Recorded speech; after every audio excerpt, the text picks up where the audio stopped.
Gloria a tu nombre. Yo no lo cambiaré por nada. Yo no te cambiaré por nada. Le sirvo a él, le canto a él, con el amor de mi hermano, que en su casa soy muy feliz. Le sirvo a él, le canto a él, con el amor de mi hermano, que en su casa soy muy feliz. Ay, quiero ser perfume agradable que subas a tu trono, que solo a ti te agrade. Ay, quiero ser perfume agradable que subas a tu trono, que solo a ti te agrade. Dios te bendiga, amén. Voilà, gloire au Seigneur. Bien, je crois qu'on va prier pour le serviteur. Maman ici, là, Cyril, qui ouvre son micro. Cyril, et tu pries pour le serviteur, s'il te plaît. Merci. Seigneur, Père Tout-Puissant, combien nous voulons te louer et te rendre grâce, Seigneur. Combien, Seigneur, Père éternel, Seigneur, nous voulons te remercier pour ces moments, Seigneur. Nous voulons te remercier pour ces moments de préparation, Seigneur, à ta parole, Seigneur. Merci pour les cantiques qui ont été chantés pour ta gloire, Seigneur. Merci pour tout ce que tu fais chaque jour dans nos vies, Seigneur. Nous confions nos vies en toi, Seigneur, car nous savons, Seigneur, que tu es notre Sauveur, Seigneur, Père éternel, Seigneur. Je te présente ton serviteur, Seigneur, ce soir, Père. Tu l'as mis de côté, Seigneur, pour lui donner une parole nécessaire à chacun d'entre nous, Seigneur. Pour lui donner une parole, Seigneur, aux malades, Seigneur, à tous ceux qui sont connectés ce soir, Seigneur. Tous les serviteurs, Seigneur, aussi, tu les bénis d'avance, Seigneur. Merci, Seigneur, pour cette grâce. Merci pour ces moments, Seigneur. Merci pour ce privilège ce soir que nous avons de nous présenter devant toi, Seigneur. Merci pour tout ce que tu fais dans nos vies, Seigneur. À toi revient toute la gloire, l'honneur et la puissance ce soir. Amen, Seigneur Jésus. Voilà, que Dieu bénisse son serviteur. Vas-y, Antonio. Voilà, gloire à Dieu. Mais c'était bien? Oui, bien, oui, bien. Ah, ben, gloire à Dieu. Voilà, en tout cas, bonsoir à tout le monde. Je suis très heureux ce soir de partager avec vous la parole de Dieu. Pour moi, c'est une grâce, je le dis chaque fois que je prêche. Ouais, c'est un privilège même. Mais en tout cas, je remercie le frère Mathéo de m'avoir invité sur, je crois, c'est Bénédiction en direct, c'est ça? C'est ça. Ouais, on est suivi par Facebook aussi. Je remercie le frère. Et je voudrais saluer tous les frères, tous les serviteurs de Dieu qui sont avec moi aussi connectés. Et surtout, tout le monde qui nous regarde, je crois que écouter le message de Dieu, c'est un privilège, c'est une grâce, comme je dis tout à l'heure, et aussi un moyen d'être sauvé et être béni. Alors ensemble, je voudrais m'introduire dans la parole de Dieu et vous lire quelques versets, bien sûr. Après, on parlera du thème. Le premier verset que je voudrais lire avec vous, c'est dans les Actes des Apôtres, 9 et verset 25. On va parler de Saul de Tarse. À partir du verset 23, on va lire le verset 23 pour comprendre bien le contexte. Il dit ainsi: au bout d'un certain temps, les Juifs se concertèrent pour le tuer. Et leur complot parvient à la connaissance de Saul. On gardait les portes jour et nuit, afin de lui ôter la vie. Mais, pendant une nuit, les disciples le prirent et le firent descendre par la muraille dans une corbeille. Amen. Cette histoire, elle pourrait paraître banale. Quoi de plus de parler d'un homme comme Saul de Tarse, tout juste converti, se trouve dans la ville de Damas, et là, un complot se fait contre cet homme qui devient chrétien. Et les Juifs de Damas avaient entrepris de le tuer. Alors, les disciples qui étaient là avec lui ont eu une idée qui pourrait nous paraître un petit peu farfelue, de le faire descendre des murailles de Damas par une corbeille, une simple corbeille. Et bien sûr, on voit qu'à travers cette corbeille, l'apôtre Paul a pu s'échapper de leurs mains et aussi fuir assez loin de Damas et continuer ensuite, bien sûr, son ministère. Je voudrais aussi vous lire un autre verset. Vous savez, cette histoire, comme je dis, elle paraît banale, mais elle a marqué la vie de Paul. Parce que lui-même le rappelle beaucoup plus tard dans les années qui vont suivre. D'ailleurs, à peu près à son deuxième voyage, il va le rappeler, ces choses. Et cela est noté dans 2 Corinthiens 11 et verset 33. Il dit ainsi, on me fit descendre par une fenêtre dans une corbeille, le long de la muraille, et j'échappèrent à leurs mains. Cela s'inscrit dans le chapitre 11 de 2 Corinthiens, il s'inscrit dans les souffrances de l'apôtre Paul, tout ce qu'il a subi. Et il va mettre cette histoire dans les souffrances qu'il a subies. Pourtant, descendre dans une corbeille, cela ne ressemble pas à aucune souffrance. Mais ce que Dieu voudrait faire à Paul, et ce qu'on va voir ce soir, on va parler de l'expérience de la corbeille. Qu'est-ce qu'elle peut représenter ce soir pour votre vie? Qu'est-ce qu'elle peut représenter? Ce qu'elle a représenté surtout pour l'apôtre Paul. Qu'est-ce qu'elle a apporté à l'apôtre Paul, cette simple corbeille? On voit à travers cela que cette corbeille était la volonté de Dieu pour lui. C'était le moyen d'échapper aux Juifs de l'époque. Dieu a choisi une corbeille pour sauver l'apôtre Paul. Eh bien, regardez, on va voir quelques points sur la corbeille, ce que l'apôtre Paul a dû subir et comment Dieu lui a parlé à travers cette corbeille. Premièrement, quand ses disciples ont su le complot qui se montait contre Saul de Tarse, alors les chrétiens qui étaient à Damas ont eu des idées comme cela en parlant avec lui, cherchant des solutions.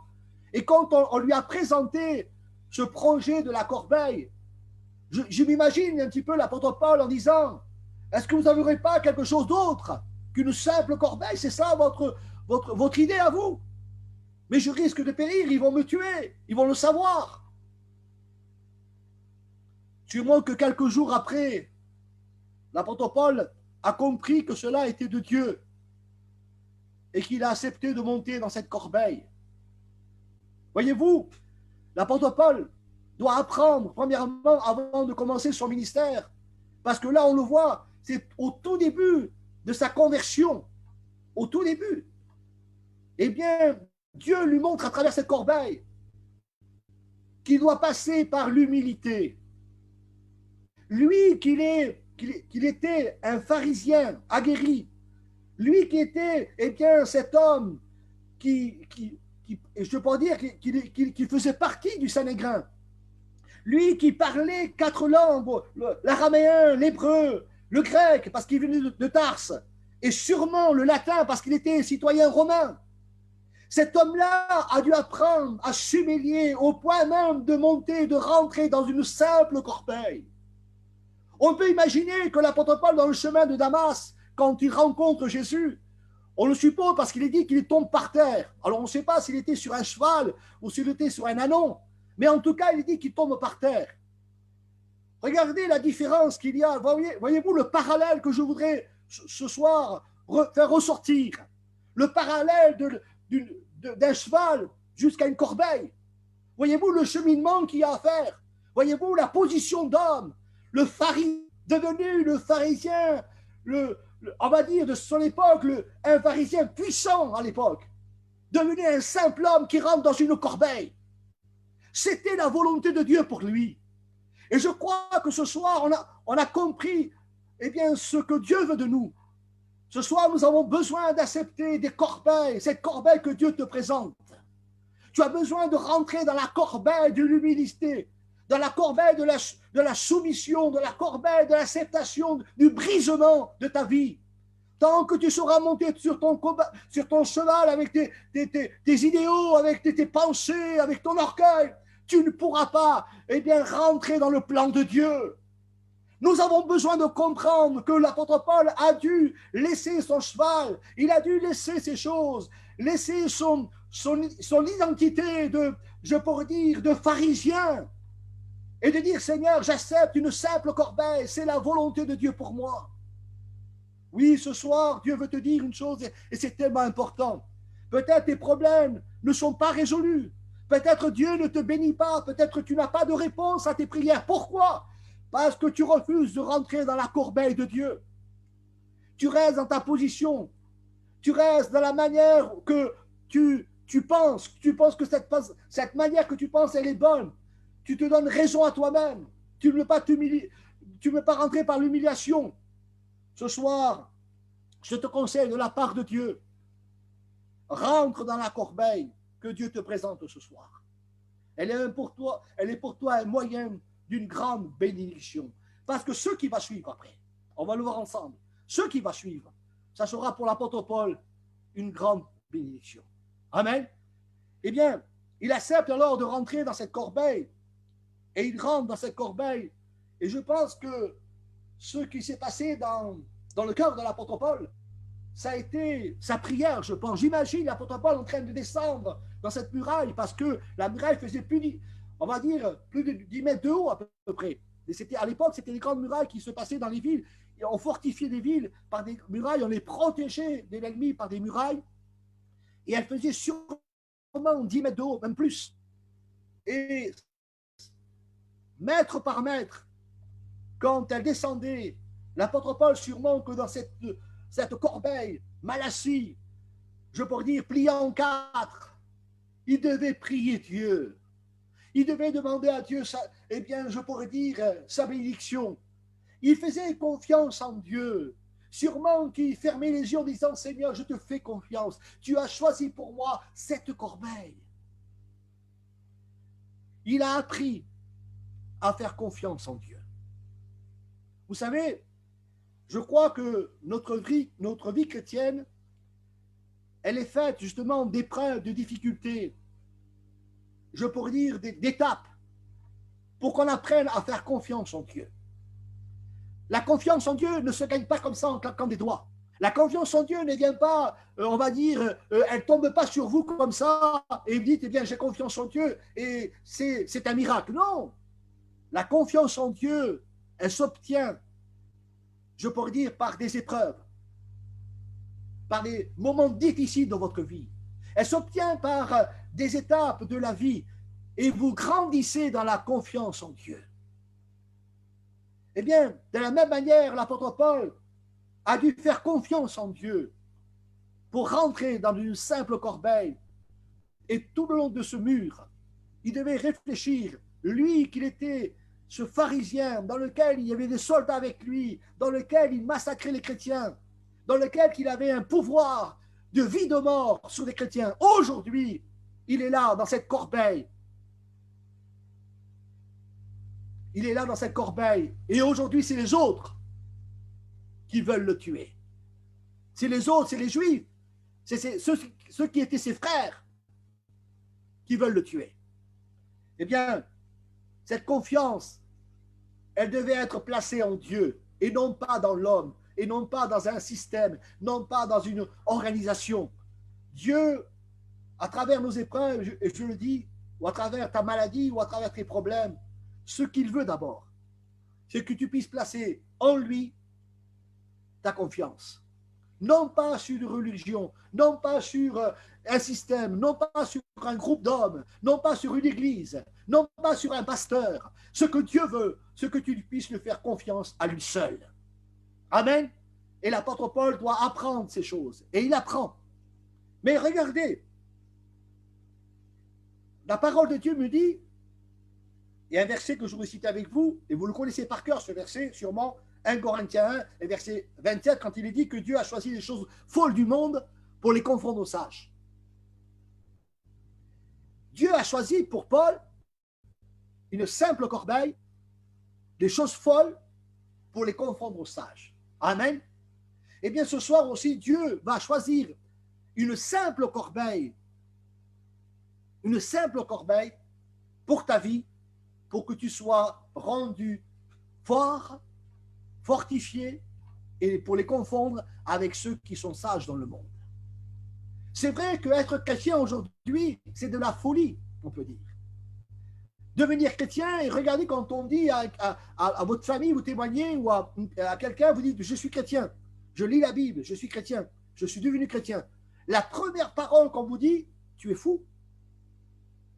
On te dit ça, tu es fou. Ça paraît fou d'être enfant de Dieu aujourd'hui. Ça paraît fou d'avoir la foi. Pourquoi? Parce que, eh bien, la foi aujourd'hui, elle n'a pas de place. Être chrétien aujourd'hui, vous n'avez pas de place dans le monde. Le monde rejette les enfants de Dieu. Le monde rejette eh bien, ceux qui ont la foi. Pourquoi? Parce qu'elle ne peut pas habiter dans le monde. On témoigne des choses du monde. La Bible déclare qu'on ne fait pas partie de ce monde. Et c'est pour ça qu'on vous dit, la première chose qu'on vous dit, ça paraît fou. Mais Dieu a choisi ce soir votre vie, votre corbeille, pour les confondre aux sages. Amen. Alors, faites confiance en Dieu. Acceptez cette corbeille pour votre vie ce soir. Qu'est-ce qu'elle peut représenter pour toi ce soir? Regardez, dans la parole de Dieu, il y a plein d'exemples dans lesquels les hommes ont subi des choses terribles, qu'ils ont passé par des corbeilles, les situations des hommes de Dieu, les épreuves des hommes de Dieu comme Joseph, comme Abraham. Ils ont subi. Et chaque situation représentait une corbeille. Prenez par exemple Joseph. Joseph est passé d'abord entre les mains de ses frères. Il a été vendu, mis dans une citerne et ensuite vendu. Il est passé de la main de ses frères, une corbeille, et bien il est passé par la main aussi de ceux qui l'ont acheté. Ensuite, il part, les vendeurs vont le vendre à Potiphar. Il va devenir esclave de la maison de Potiphar. Encore une autre corbeille. Mais Dieu, dans ces corbeilles-là, dans ces situations-là, il est en train de le préparer, il est en train de le préparer pour devenir, après, plus tard, un prince dans le pays de Pharaon. Voyez-vous? C'est pour ça qu'on ne peut pas rejeter les corbeilles. On ne peut pas dire non. Et souvent, nous prions. Vous savez ce qui se passe? Nous prions pour dire, Seigneur, sors-moi de cette épreuve. Seigneur, sors-moi de cette difficulté. Sors-moi de cette maladie. Au lieu de dire à Dieu, Seigneur, montre-moi, enseigne-moi. Qu'est-ce que je dois apprendre à travers cette épreuve? Qu'est-ce que je dois apprendre, Seigneur, à travers cette maladie? Et nous savons très bien quand nous sommes dans cet état d'esprit d'apprendre quelque chose de Dieu, Dieu nous sortira de nos problèmes, nous sortira de la maladie, nous sortira de nos difficultés, mais agrandi. On sera toujours agrandi. Mais quand on veut échapper, ou quand on refuse, ou quand on ne veut pas, on n'accepte pas, eh bien au contraire, on s'appauvrit. Et les épreuves peuvent être encore plus grandes encore, parce que ce que Dieu veut de toi et de chacun de nous, il veut qu'on apprenne tous les jours et qu'on soit enseigné par lui. Amen. Alors c'est vrai que, voyez-vous, Abraham aussi, il a eu ses corbeilles, ses expériences, mais je passe très vite. Ils ont appris à faire confiance en Dieu, ils ont appris à dire, Seigneur, que ta volonté se fasse dans ma vie. Et tant que le chrétien ou l'enfant de Dieu ne va pas se soumettre à la volonté de Dieu en disant, Seigneur, que ta volonté se fasse dans ma vie, alors on peut rentrer en guerre pendant très longtemps. On peut rentrer en conflit avec Dieu pendant très longtemps. Et Dieu sait que tu peux subir des choses. Tu peux avoir des problèmes, des difficultés, tant que tu n'as pas plié, tant que tu n'as pas dit dans ton cœur, Seigneur, eh bien, je ne veux plus combattre, je veux que ta volonté se fasse dans ma vie. Je veux accepter pour toi. Et je veux accepter, Seigneur, eh bien, tout simplement ta volonté. Et ce soir, comme ce soir par exemple, eh bien, ce soir, tu peux dire à Dieu, Seigneur, viens dans mon cœur et je voudrais simplement, Seigneur, te faire confiance. Jusqu'alors, tu as fait confiance à plein de choses. Aux médecins, tu as fait confiance à des hommes, tu as fait confiance à ta famille, tu as fait confiance à plein de choses. Mais tu as été toujours déçu. Ce soir, je t'invite à faire confiance en Dieu. Amen. Gloire à Dieu. Alléluia.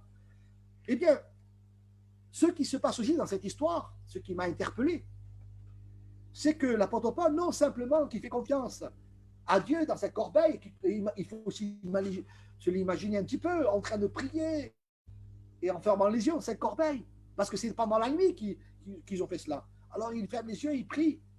Mais il y a aussi une chose qui est importante.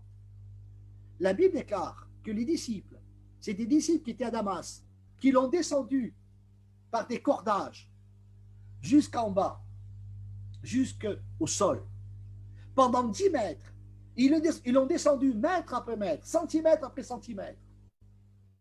Alors l'apôtre Paul, sûrement qu'il connaissait ses disciples, on va dire quelques mois, on ne parle même pas d'années là, parce que c'était au début de sa conversion. Il connaissait ses disciples quelques mois. Une fois qu'il est devenu chrétien, il était là. Comment cela est possible de faire confiance à des chrétiens, à des simples chrétiens qui connaissent quelques mois? Eh bien, Dieu met dans son cœur à l'apôtre Paul de faire confiance à ces chrétiens de Damas. Quelle chance ils devaient avoir. Imaginez-vous s'ils auraient lâché la corde.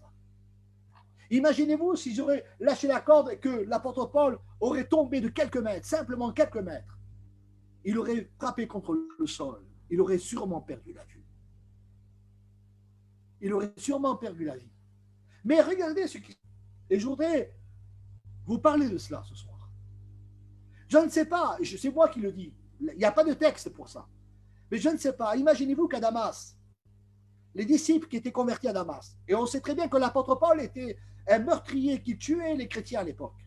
Je ne sais pas s'il y avait des liens de parenté. Peut-être les disciples qui étaient en haut, il y avait peut-être un oncle qui a été tué par l'apôtre Paul. Un oncle, peut-être qu'un parent, peut-être un cousin, un lien de parenté, quelqu'un qui faisait partie de la famille, que l'apôtre Paul a commandité de son meurtre parce qu'il était chrétien. Imaginez-vous l'amour qu'il y avait dans ces chrétiens-là. De tenir bien ferme la corde et de ne pas lâcher. Ils auraient pu se venger en disant: cet homme a tué ma famille à moi. Cet homme a tué mes proches. Eh bien, aujourd'hui, je vais le faire. Je vais lâcher la corde. Et qu'il meure lui aussi. Mais dans ces cœurs de ces chrétiens, il n'y avait pas ce type de vengeance. Est-ce que vous comprenez cela ce soir? Combien, mes frères et sœurs, je le dis ce soir, je le dis avec la liberté, combien de frères viennent à toi, ils viennent vous confier des choses, des secrets. Ils vous demandent de prier pour eux. Ils vous demandent de l'aider, de les encourager parce qu'ils sont faibles, parce qu'ils ont besoin de prière. Et vous, à peine que vous sortez de votre maison, à peine que vous sortez de l'église, eh bien tout cela est dit au grand public. Tout ça est raconté. On s'empresse de raconter le secret de nos frères. On s'empresse de raconter leur histoire, leurs problèmes, leurs difficultés. Vous êtes en train de lâcher la corde. Ton frère s'est confié à toi, ta soeur s'est confiée à toi. Et toi, qu'est-ce que tu fais au lieu de soutenir ton frère, ta soeur, de l'accompagner à travers son problème, à travers sa difficulté? Tu es en train de lâcher la corde. Tu es en train de le tuer. Parce que tu as divulgué, parce que tu as dit, tu as mis en plein jour ce que lui, il t'a confié, de ce qu'elle t'a confié. Voyez-vous le dégât qui peut se passer. Voyez-vous le dégât. Ce soir, on a besoin de comprendre. L'apôtre Paul a fait confiance à ses disciples qui connaissaient depuis quelques mois à peine. Il a fait confiance. Et quand il fait confiance, eh bien, tout se passe, on va dire, dans l'amour. On parle aujourd'hui, c'est vrai, on parle aujourd'hui de communion. Je bénis Dieu par la communion. Mais Dieu veut plus qu'une communion. Il veut une totale confiance entre frères et sœurs. Il veut une totale confiance entre nous-mêmes. Ne parlons pas simplement de communion, mais une confiance totale, réelle. Ne lâchez pas la corde de vos frères et sœurs. S'il vous plaît, ce soir, ne lâchez pas la corde. Il y a des frères qui passent par des problèmes. Et vous savez, ce soir, on passe par des problèmes. Les prédicateurs, on passe par des problèmes. Et moi, j'ai envie, je vous dis ce soir, et je parle avec mon cœur. Je suis heureux, je suis content quand les frères me soutiennent. Je suis content quand les frères me disent: Antoine, on est avec toi. Mais des fois, eh bien, c'est le contraire. Dès qu'un frère passe par un problème, par une difficulté, au lieu de se tenir la corde, de l'aider dans cette épreuve, on est prêt à lâcher la corde. Llega lo que llega. Voyez-vous? Et après, on se dit, enfant de Dieu, chrétien, on a l'amour de Dieu, et nous profitons. Nous profitons des problèmes des autres. Alors ce soir, que Dieu puisse vous parler dans votre cœur. Soyez des hommes et des femmes, que vous encouragez vos frères et sœurs. Et quand ton frère te confie un secret, s'il te plaît, ne divulgue pas ton secret. Ne t'en sers pas pour plus tard. Mais s'il te plaît, garde-le dans ton cœur. Parce que ça sera une bénédiction pour ta vie et pour la sienne. Amen. Parce que quand tu amènes un frère qui pêche, que tu l'amènes à Dieu, la Bible déclare que le ciel est en gloire. Amen. Il suffit simplement, mes frères et sœurs, qu'on puisse avoir cet amour de Dieu et l'amour de l'œuvre, en disant, Seigneur, mon frère m'a écouté, je l'ai écouté, j'ai prié avec lui, il a demandé pardon. Mais bien, maintenant, il est rentré dans l'église et je me réjouis avec mes frères et sœurs parce qu'il est rentré, il est revenu au Seigneur. Amen. On continue ensemble un petit peu, si vous me permettez, mes frères et sœurs. Eh bien, regardez aussi, cette corbeille, elle peut représenter aussi des situations difficiles, délicates, dures, dans lesquelles, eh bien, parfois nous passons. Et on se dit, Seigneur, parfois, eh bien, nous prions Dieu, comme je l'ai dit tout à l'heure, pour sortir des problèmes, des difficultés. On veut que la main de Dieu agisse, on veut que la main de Dieu nous bénisse, mais souvent, eh bien, Dieu nous montre une corbeille. Nous montre une solution, une corbeille, une simple corbeille. Alors nous, on dit, mais Seigneur, comment cela est possible? Comment Dieu pourrait agir à travers cela? Regardez dans le verset que j'ai dit tout à l'heure, le deuxième verset. Il dit, dans 2 Corinthiens 11, verset 33, c'est l'apôtre Paul lui-même qui va témoigner. Il va dire, ils m'ont fait descendre par une fenêtre, dans une corbeille, le long de la muraille, et j'échappais à leurs mains. Il a échappé à leurs mains des Juifs de l'époque. Cela veut dire que ce soir, il y a des situations que tu vis. Et le seul moyen que Dieu veut te donner ce soir, c'est la corbeille de l'évangile. La corbeille de la parole de Dieu. Rentre-y dedans et tu peux échapper à beaucoup, beaucoup de problèmes dans ta vie. Amen. Tu peux échapper à beaucoup de choses dans ta vie. Dieu veut te protéger par la corbeille de l'évangile. Dieu veut te protéger par la corbeille de la parole de Dieu. Amen. Elle peut te sembler, on va dire, fragile, la corbeille. Parce qu'une corbeille, qu'est-ce que c'est? C'est rien. C'est de l'osier, c'est rien du tout. C'est tellement fragile.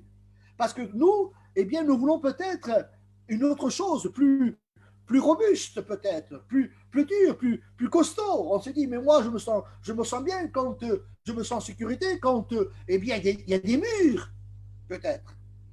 Une maison, je vais dire en béton. Pas ça. L'évangile, parfois, a ce côté, je pourrais dire, aussi fragile, si je puisse m'exprimer ainsi. Ça peut paraître, à notre regard, quelque chose de fragile. Ça peut permettre, des fois, on se dit, mais la parole de Dieu, on voit l'évangile, on voit la corbeille, elle peut être fragile. C'est vrai qu'à l'époque, l'apôtre Paul aurait pu dire, mais une simple corbeille, arrivé en bas, ils vont me mettre un coup de couteau, je vais mourir. Elle ne va pas me protéger des couteaux, la corbeille. Mais au moment où, quand elle rentre dedans, l'apôtre Paul, et qu'il sait que c'est la volonté de Dieu, il sait qu'il est protégé. Il est beaucoup mieux dans cette corbeille que dans un char d'assaut. Amen. Et parfois, nous prions Dieu, nous, pour des chars d'assaut, et quand Dieu nous présente une corbeille, nous ne montons pas. Nous croyons qu'on est plus en sécurité dans un char d'assaut que dans la corbeille de Dieu. C'est grave, hein? Rappelez-vous, dans la parole de Dieu, il y a Moïse qui traverse le fleuve dans un panier en rotin, ou en rosier, si vous préférez, de jonc. Il est simplement un petit panier de rien du tout. Il aurait pu couler, mais le regard de Dieu était sur lui quand il était enfant. Et ce petit panier est allé jusqu'à l'endroit où Dieu avait choisi. Voyez-vous, eh bien, ne demandez pas un paquebot pour être sécurisé. Ne demandez pas des choses aussi fortes pour se sentir en sécurité. Un simple panier en rotin, je pourrais dire. Une simple corbeille suffirait pour que vous soyez en sécurité avec Dieu. Au moment que Dieu vous la propose, au moment que Dieu vous la présente, eh bien, prenez-la. Amen. C'est cette sécurité que Dieu vous donne. C'est sûr, on peut dire, mais Seigneur, c'est tellement faible, c'est tellement, pour moi, difficile de comprendre qu'à travers la parole de Dieu, je peux être sauvé. C'est tellement difficile de comprendre, Seigneur, qu'une simple parole de l'évangile, un message, une prédication, je peux sauver mon âme. Oui, à travers cette fragilité qui te semble fragile, il y a toute la puissance de Dieu derrière. Il y a toute la force de Dieu derrière. Et c'est ce que Dieu veut te faire comprendre ce soir. Amen. Gloire à Dieu. Alléluia. C'est vrai, nous passons parfois par des difficultés, je le dis tout à l'heure, eh bien, on se pose des questions quand cela va finir, quand cela va se terminer. Et l'apôtre Paul, c'est ce qui se passait dans sa tête quand il descendait, eh bien, tout le long de la muraille, pendant 10 mètres, plus de 10 mètres, mètre après mètre, il se posait la question, mais comment cela va finir? On ne sait jamais quand cela va finir. Il ne savait pas, lui, mais il fait confiance en Dieu. Il a la foi en Dieu. Ce soir, continuez à avoir la foi en Dieu. C'est important. Vous savez, ce qui s'est passé aussi, je l'imagine parce que c'était une corbeille où l'apôtre Paul était mal assis, inconfortable, plié en 4. Et dessus, sûrement, ils ont mis un couvercle. Il y a des situations où nous passons parfois où on n'est pas confortable, où on est mal assis, où on est peut-être dessus. Dieu nous met aussi en plus bien, le couvercle. Pourquoi il fait ça, Dieu? Eh bien, tout simplement, Dieu souvent nous met dans cette situation parce qu'il ne veut pas que nous agissions nous-mêmes. Il ne veut pas que nous entreprenons les choses. Il ne veut pas que nous faisons à notre manière. Il ne veut pas que nous mettons le moi. Il ne veut pas que nous soyons celui qui va ranger. Il veut que tu restes dans la corbeille. N'agis pas. Tu as un problème, n'agis pas. Tu as une difficulté, n'agis pas. Tu as des choses comme ça, je vais attraper tel homme, je vais attraper telle femme, il a parlé de moi. N'agis pas.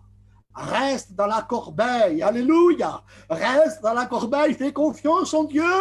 Ne cherche pas à te justifier. Ne cherche pas à attraper les hommes, attraper les gens. Ne cherche pas. Fais confiance en Dieu. Et c'est ce qui fait l'apôtre Paul. Il fait confiance en Dieu. Et dans cette corbeille, il faisait noir. Sûrement qu'il a pu penser que Dieu n'était pas avec lui. Sûrement qu'il a pu penser que Dieu, où était Dieu dans cette affaire? Pourtant, Dieu était avec lui. C'est pas parce que souvent il fait noir dans ta vie. C'est pas parce que souvent tu ne vois pas la main de Dieu agir. Souvent tu te poses des questions, est-ce que Dieu est avec moi? Oui, Dieu est avec toi. Amen. C'est pas parce que en ce moment que tu es en train de passer, il y a l'obscurité dans ta vie. Tu as des problèmes. Dieu est avec toi. Alléluia. Dieu est avec toi. Comme il a été pour l'apôtre Paul dans cette corbeille, c'est Dieu qui l'a conduit dans cette affaire. Gloire à Dieu, merci Seigneur. Amen. On continue un petit peu ensemble, mes frères et sœurs. Amen. Je vais terminer bientôt. Eh bien, je l'ai marqué comme ça. Dieu a choisi pour lui, pour l'apôtre Paul, cette corbeille. Imaginez-vous, mes frères et sœurs, imaginez-vous que si l'apôtre Paul, par exemple, aurait refusé cette corbeille, imaginez-vous, s'il aurait dit à ses disciples de Damas, écoutez, cherchez-moi un autre moyen, moi, je ne monte pas dans cette corbeille. Pensez-vous qu'on aurait connu l'apôtre Paul d'aujourd'hui? Celui qui a écrit les 13 épîtres? Pensez-vous qu'on aurait connu le grand apôtre qu'on connaît aujourd'hui? Non. Je vous dis ces choses-là, pourquoi? Parce que c'est avec des petits commencements, peut-être insignifiants. C'est avec peut-être des pas insignifiants de tous les jours qu'on peut devenir des hommes de Dieu et des femmes de Dieu. Amen. Ne pensez pas, c'est en claquant des doigts qu'on devient un homme de Dieu terrible, une femme de Dieu terrible. Non, c'est avec des petits commencements. Ne négligez pas les petits commencements, tels qu'une simple corbeille. Ne négligez pas les petits commencements dans votre vie, parce que ces petits commencements vous monteront plus haut. Vous feront de vous des hommes de Dieu et des femmes de Dieu. Alors, ce soir, je voudrais terminer par là. Accepte cette corbeille que Dieu te présente. Monte dedans. Fais confiance en Dieu. L'épreuve que tu es en train de passer, justement dans cette corbeille, Dieu te met à l'abri. Amen. Une simple corbeille. Accepte-la pour ta vie. Et tu verras que quand tu arriveras au bout de ton problème, au bout de ta difficulté, tu seras grandi parce que tu as accepté la corbeille de Dieu. Amen. Ne cherchez pas un char d'assaut, ne cherchez pas un grand bateau, une grande maison pour être en sécurité. Non, ne cherchez pas ces choses. Parce que ce que Dieu veut te dire, c'est cette corbeille de Dieu qui fera de toi un homme de Dieu, une femme de Dieu. En acceptant, eh bien, tout simplement ce que Dieu veut pour toi. Que Dieu vous bénisse. Que Dieu vous bénisse. Je voudrais prier avec vous ce soir et prier pour tous ceux qui passent par des difficultés, par des problèmes.